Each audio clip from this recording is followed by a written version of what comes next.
Hello বন্ধুরা, আশা করি তোমরা সকলে ভালো আছো, সুস্থ আছো। যারা যারা আমার ভিডিও দেখতে অসংখ্য ধন্যবাদ। আমার ভিডিও যদি ভালো লেগে থাকে তাহলে পেজটাকে ফলো করে দিও আর আমার চ্যানেলটাকে সাবস্ক্রাইব করে দিও, ঠিক আছে? তো চলো 92 পেজটায় যে অঙ্কগুলো আছে চলো শুরু করি। কী আছে? দাদুর বাড়ি যাই। কী বলেছে? আজ আমরা সবাই মিলে আটপুরে দাদুর বাড়ি যাবো। বাড়ি থেকে হাওড়া স্টেশন পৌঁছাতে 2 ঘন্টা লাগলো। তাহলে আমরা জানি 1 ঘন্টা সমান কত হয় জানো বলো? 1 ঘন্টা সমান হয় 60 মিনিট।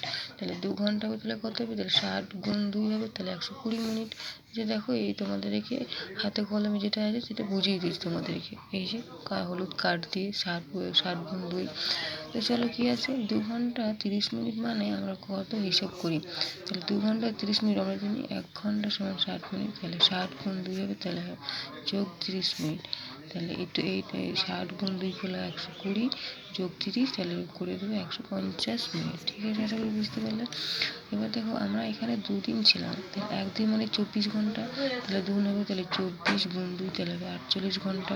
ঠিক আছে, আশা করি বোঝাতে পারছি।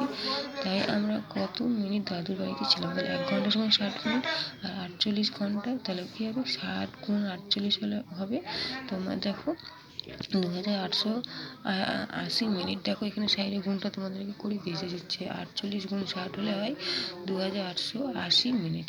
আশা করি বুঝতে পারলে। ঠিক আছে, তাহলে পরের পেজটা কি দেখি।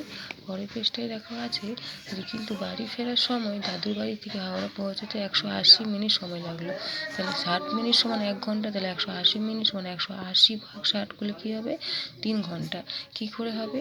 আমরা দেখো মুখে বলে দিচ্ছি যে মানে 60কে 180 দিয়ে ভাগ করতে হবে। তো দেখো 3 6 18 হয়। ঠিক আছে, 3 6 18 আর 0 হয়ে যাবে।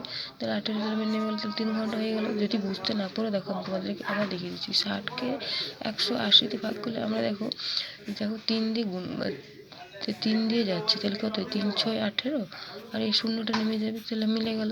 আশা করি বুঝাতে পারছি। তাহলে 3 6 18, তাহলে 3 ঘন্টা হবে।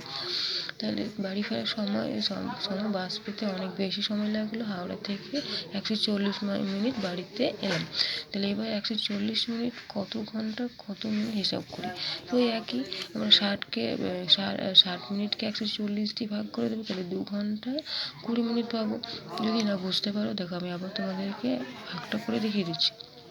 দেখো, 60কে ভাগ করতে বলেছে, তাহলে আমরা জানি কত? 6 দ্বিগুণে 12 আর 0টা নেমে যেতে 120। ঠিক আছে, তাহলে 12 13 14, তাহলে হয়ে যাবে 20।